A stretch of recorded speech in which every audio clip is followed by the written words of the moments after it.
Estamos en otro mantenimiento aquí en la casa. Ahora nos tocó trabajar en la casa con un Atos.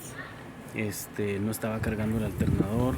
Ya lo desarmamos, cambiamos el portacarbones y cambiamos, pues viene en una sola pieza, el regulador de voltaje.